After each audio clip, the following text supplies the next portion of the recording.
જય શ્રી કૃષ્ણ, જય માતાજી. કેમ છો બધા? સ્વાગત છે તમારું મારી આ યુટ્યુબ ચેનલમાં. તો આજે આપણે બનાવીશું વઘારેલો રોટલો.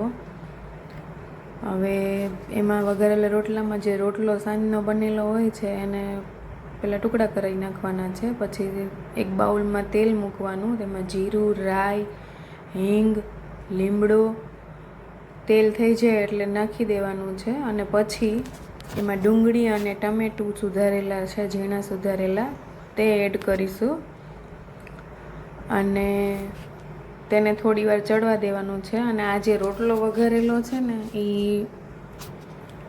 વિજય બનાવે છે, રજવાડી વઘારેલો રોટલો છે અને એના હાથે સરસ બને છે. તો થોડી વાર હલાવશું એને, ડુંગળી અને ટમેટું ચડી જાય ત્યાં સુધી હલાવવાનું છે. ગેસની ફ્લેમ ધીમી રાખવાની છે જેથી કરીને ડુંગળી અને ટમેટું સરસ ચડી જાય. અને પછી તેમાં આદું, મરચું અને લસણ એની પેસ્ટ બનાવેલી છે, ખાંડણીમાં ખાંડેલી છે, એને એડ કરીશું. પછી બધું એકસાથે થોડી વાર થઈ જાય પછી એમાં મસાલા કરવાના છે. હવે વઘારેલો રોટલો છે તો રજવાડી છે એટલે છાશ તો જોશે. તો છાશમાં હળદર, ધાણા જીરું પાવડર, પછી લાલ મરચું પાવડર, તમારા ટેસ્ટ અકોર્ડિંગ નાખવાનું છે. લાલ મરચું પાવડર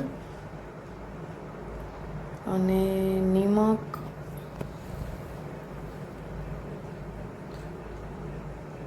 પછી થોડી ખાંડ એડ કરીશું.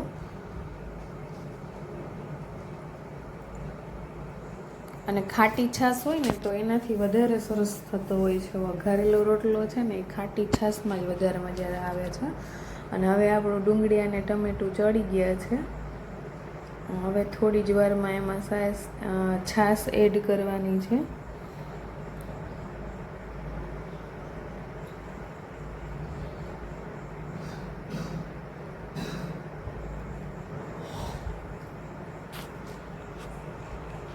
તો હવે એમાં આપણે છાશ એડ કરીશું.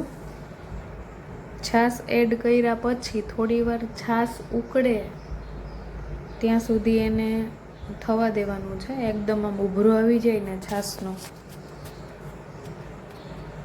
ત્યાં સુધી રાખવાનું છે. છાશ સરસ ઉકળી જાય પછી તેમાં જે રોટલાના ટુકડા કરેલા છે એટલે એકદમ બારીક ઝીણો એવો ભૂકો કરી નાખો તો બી મજા આવે. અને કોઈને ટુકડા મજા આવતા હોય મોટા મોટા તો એમ પણ તમે કરી શકો. હવે આપણો ઉભરો આવી ગયો છે, છાશ રેડી છે, વઘારાઈ ગઈ. હવે એમાં આપણે રોટલો જે ટુકડા કરેલા હતા એને એડ કરીશું. રોટલો એડ કર્યા પછી બનવામાં કાંઈ વાર લાગતી નથી. આમ બી 10થી 15 મિનિટમાં કમ્પ્લીટ થઈ જાય છે, ઝટપટ તૈયાર થઈ જાય છે અને સ્વાદિષ્ટ પણ એટલું જ બને છે. તો કોમેન્ટ કરજો કે તમે ક્યારેય આ રીતે વઘારેલો રોટલો બનાવેલો છે.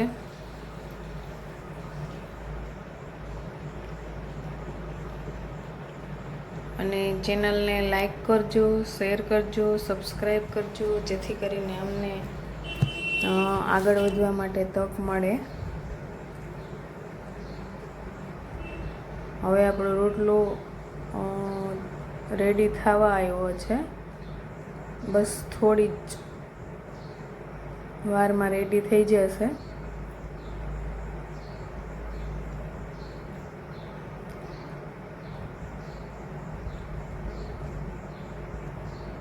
હવે એમાં ધાણા ભાજી એડ કરીશું. જો લાગે છે ને ટેમ્પિંગ, સ્વાદમાં પણ એટલો જ મસ્ત હોય છે. જેટલો દેખાવમાં સરસ લાગે છે એટલો જ સ્વાદમાં પણ સરસ હોય છે. અને આમ બી તમે ખાલી વઘારેલો રોટલો ખાઈ લ્યો તો એની બપોરના ભોજનમાં વઘારેલો રોટલો હોય તો રોટલી, શાક, છાશ, દાળ ભાતની કોઈની જરૂર નથી પડતી. એકલો રોટલો જ કાફી છે. તો ફાઇનલી આપણો વઘારેલો રોટલો રેડી છે. એને તમે લીલી ડુંગળી સાથે